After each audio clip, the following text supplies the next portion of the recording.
Alors, on remarque l'incapacité de l'homme déchu. L'incapacité de protéger sa liberté du démon. À cause de quoi? À cause de la perte de son libre arbitre. Là aussi, voyons et entrons dans le mystère du pourquoi les hommes, sans Dieu, sont perdus. Eh bien, tout simplement parce que il y a cette incapacité. Vous savez, le mot incapacité, souvent, je le mets face au mot grâce. La grâce, pour moi, c'est une capacité habilitante de vivre l'évangile et le mystère de Dieu et de qui nous sommes. La grâce est une capacité habilitante. Et là, on parle de incapacité de l'homme déchu. Il n'y a plus de grâce. Il n'y a pas de grâce. Et donc, il ne peut plus protéger sa liberté du démon à cause de la perte de son libre arbitre, mais aussi, il ne peut non plus connaître la vérité, incapacité de connaître la vérité. Ça, c'est ce qui se passe pour l'homme déchu. Incapacité de connaître la vérité à cause de la perte de la connaissance de la vérité. Combien de fois Dieu va dire dans sa parole, celui qui va perdre l'amour de la vérité, ça c'est dans le livre de Thessaloniciens, si tu n'as pas l'amour de la vérité, tu vas voir sur toi, Dieu va te faire descendre sur toi une puissance d'égarement. Donc, vous voyez, cette perte de la connaissance de la vérité, c'est un drame, c'est une catastrophe. Tel fut le péché premier d'Adam et Ève. Donc, cette perte du libre arbitre et cette perte de la connaissance de la vérité. Ayant désobéi à Dieu, ils se sont trouvés nus, dépouillés de la grâce qui les gardait dans la liberté de Dieu et sous sa conduite. Vous avez bien entendu, ils ont été dépouillés de la grâce, c'est-à-dire ils ont perdu la capacité habilitante de Dieu de vivre soumis, soumis à Dieu, de vivre sous la volonté de Dieu et de pouvoir donc, bien sûr, connaître Dieu. Livrés à leur corps corruptible, ils perdirent leur volonté qui était autrefois protégée par Dieu, parce que Dieu les protégeait. Qu'est-ce qui les protégeait? La gloire de Dieu. Souvenez-vous, Satan a connu la gloire, hein, il sait très très bien ce que c'est la gloire de Dieu. Il était protecteur de la gloire de Dieu. D'une certaine manière, il sait toutes ces choses. Mais l'homme va perdre donc cette liberté qui était protégée par Dieu. Et puis il va perdre aussi la connaissance de la vérité qu'il recevait de Dieu. Donc à la fois il la recevait, cette vérité, et à la fois il était protégé. Ce mot liberté m'a tellement fait réfléchir. Ils perdent leur liberté, qui était autrefois protégée par Dieu. Frères et sœurs, regardez aujourd'hui combien de nations ont perdu leur liberté, combien d'hommes et de femmes ont perdu leur liberté, combien ne sont plus protégés par Dieu au sujet de leur liberté. Non, nous pouvons ne pas en faire partie.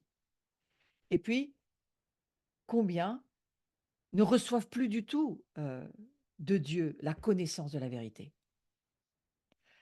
Et à cause de cela, ils devinrent incapables, en parlant d'Adam et Ève bien sûr, donc de l'humanité déchue, ils devinrent incapables de protéger leur liberté de la domination du démon, incapables de connaître la vérité qui les gardait du péché. Et ils continuèrent malgré tout à posséder le libre arbitre et une certaine connaissance. Mais de quoi on parle?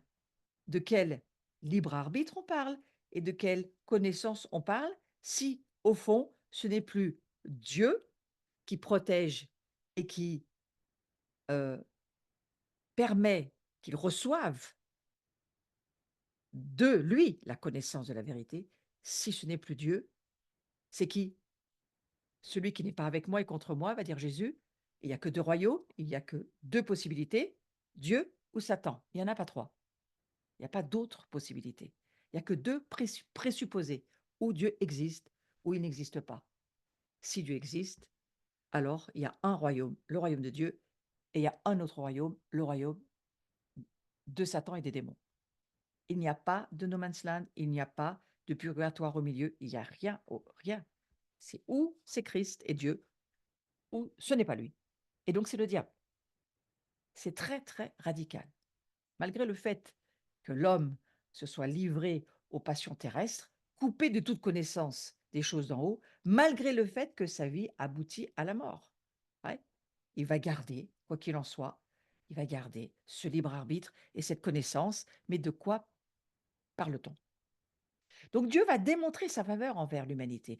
Je vais juste revenir un tout petit peu pour vous dire, vous allez beaucoup mieux comprendre pourquoi l'humanité est tellement soumise aux démons. Et surtout avec l'actualité d'aujourd'hui sur laquelle je ne veux pas aller trop longtemps. Mais lorsqu'on entend parler de ce qui se passe en ce moment entre le terrorisme et Israël, pour ne citer que eux, mais il y a bien d'autres exemples, hein, mais c'est quand même l'actualité d'aujourd'hui. De quoi s'agit-il? Est-ce qu'il s'agit d'un combat entre deux humanités déchues? Non, non, non, non. Je crois qu'il s'agit d'un combat spirituel.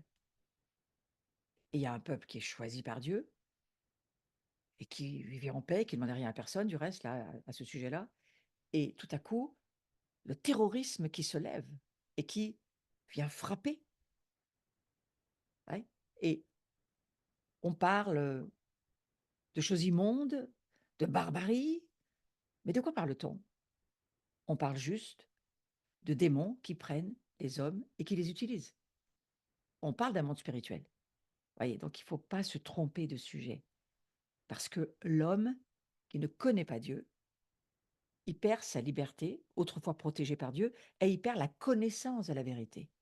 Et comme on arrive au bout d'un âge où toutes ces, on va dire, ces milliers d'années hein, qui se sont déroulées, puis ces centaines d'années qui se sont déroulées, aujourd'hui, on arrive à la fin d'un âge où la corruption est de plus en plus corrompue et on ne l'arrêtera pas, cette corruption. Il faut Jésus pour qu'elle s'arrête. On arrive à un moment où le pire du pire, on le voit devant nous. Mais on peut le comprendre avec ce qu'on est en train de se dire. C'est que l'homme perd à la fois sa liberté, à la fois il perd la connaissance de Dieu et il perd aussi son libre arbitre. Ce n'est plus lui, c'est le diable en lui. Alors, je ne veux pas dire que ça excuse tout, bien sûr que non, ça l'explique. Ouais.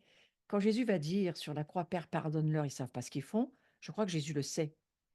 Il sait que ceux qui ne lui appartiennent pas à lui, le Christ, appartiennent à l'autre, le diable.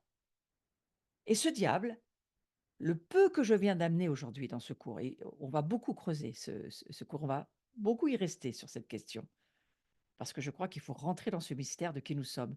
Et pour cela, il faut commencer par le commencement. Et le commencement, c'est les raisons pour lesquelles euh, le Christ a institué cette nouvelle naissance. Il y a des raisons pour lesquelles il faut naître d'eau et d'esprit. Il y a des raisons, frères et sœurs.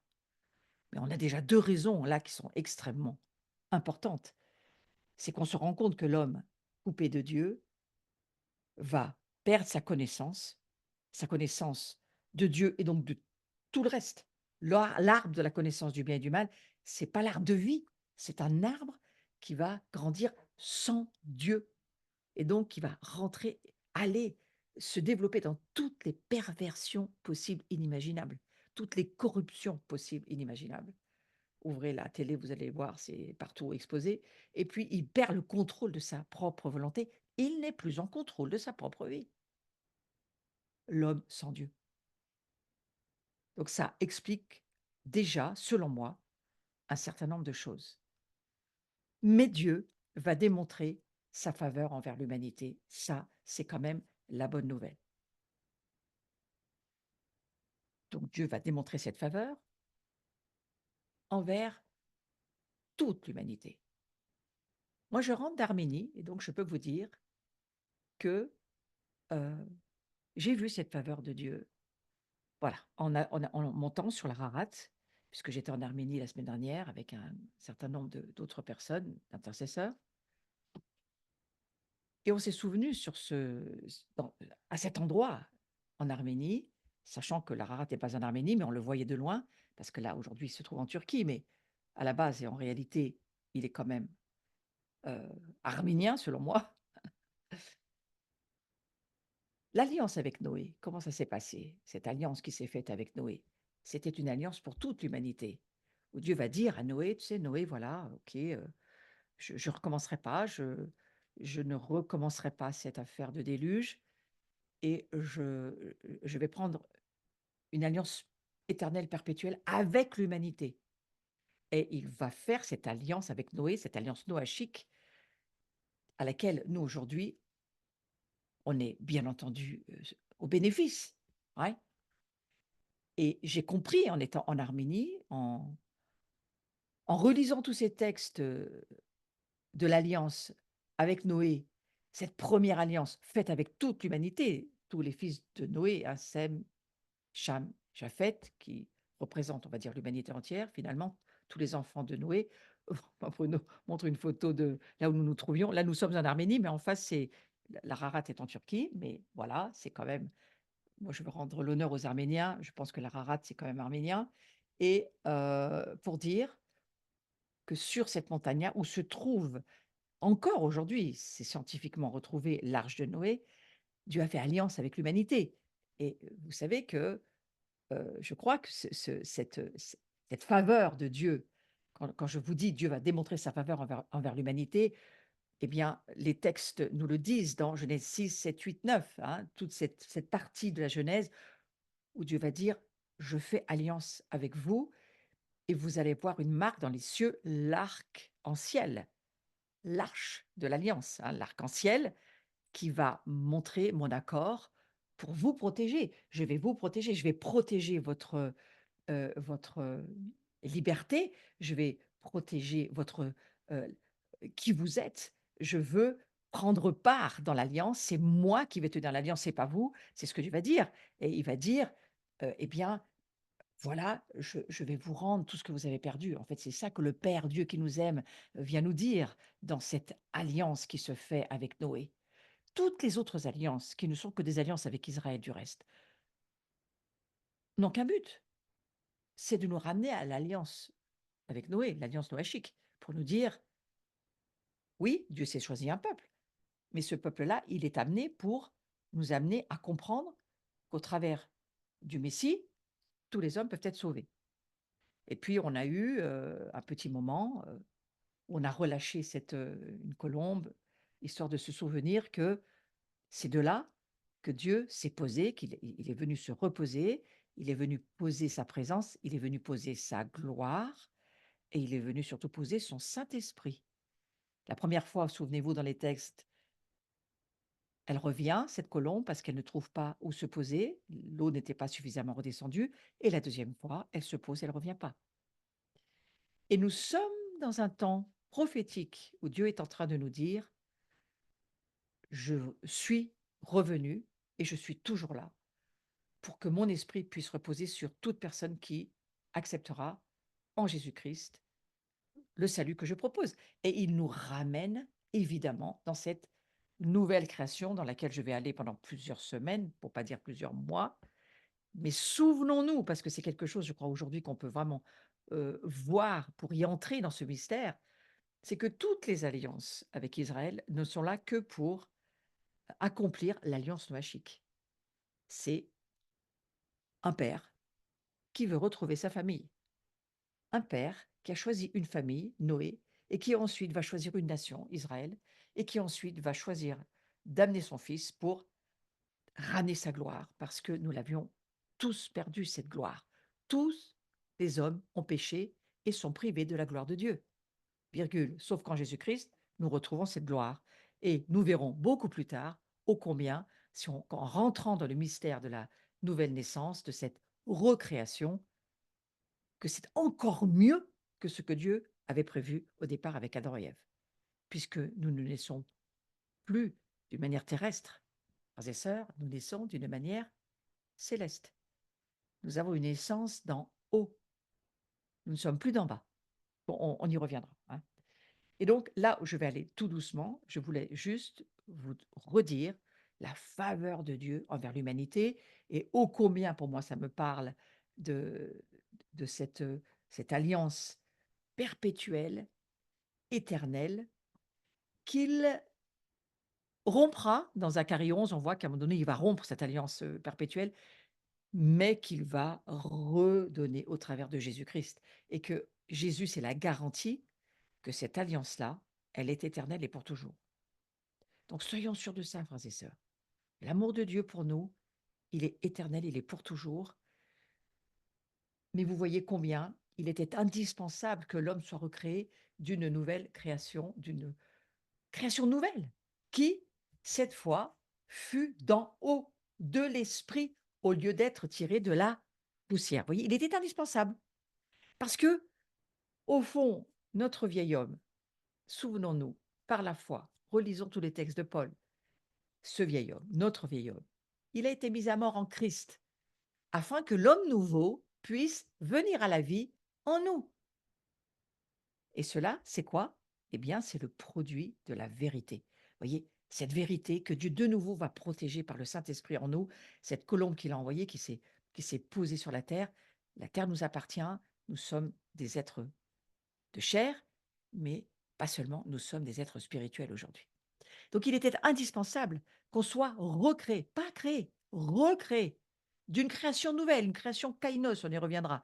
Et que cette création kainos, cette nouvelle création, elle fut non plus d'en bas, mais d'en haut, de l'esprit, et plus du tout tirée de la poussière. C'est la grande différence. C'est pour ça que la Bible ne nous propose pas, une fois que nous donnons notre vie à Jésus, oh, nous voudrions revivre comme c'était avant la chute. Certainement pas.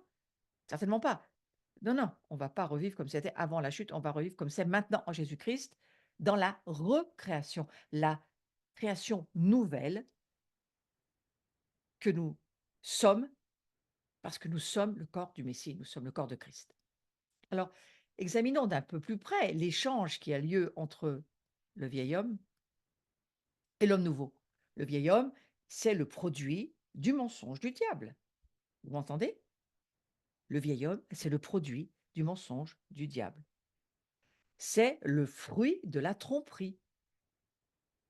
Sa nature entière, c'est la tromperie et la corruption. Souvenez-vous, l'homme a perdu la connaissance de Dieu et l'homme a perdu son libre arbitre. Il est coupé de la connexion avec Dieu. Il ne connaît plus les choses par Dieu, en Dieu. Il n'a plus la compréhension divine. Il a une compréhension de l'arbre de la connaissance du bien, l'arbre de la connaissance du mal, qui n'a rien à voir avec l'arbre de vie. Et donc tout est inique, perverti, tordu. Il est le produit du mensonge du diable. Pourquoi nous avons tellement de mal à croire, à comprendre, à connaître la parole de Dieu? Parce que nous sommes encore beaucoup trop sous l'ennemi. Nos pensées sont beaucoup trop les pensées diaboliques, à croire ces mensonges, à écouter ces mensonges. Mais à ce moment-là, on va reparler de ce moment où la nature entière, sa nature de vieille nature de l'homme adamique, elle est tromperie et elle est corruption. Encore aujourd'hui, l'homme charnel, l'homme qui n'est pas spirituel, coupé de Dieu, voilà ce qu'il est. C'est une nature adamique, une nature déchue, corrompue. Et il est issu, bien entendu, du serpent. Le vieil homme, il est tout aussi tordu que le serpent qui l'a amené à la vie. Il n'a pas de vérité en lui. Il est tordu jusqu'à la moelle. Et plus il essaye de se redresser, plus il se tord. Vous voyez, le monde autour de nous qui ne connaît pas Dieu en est là.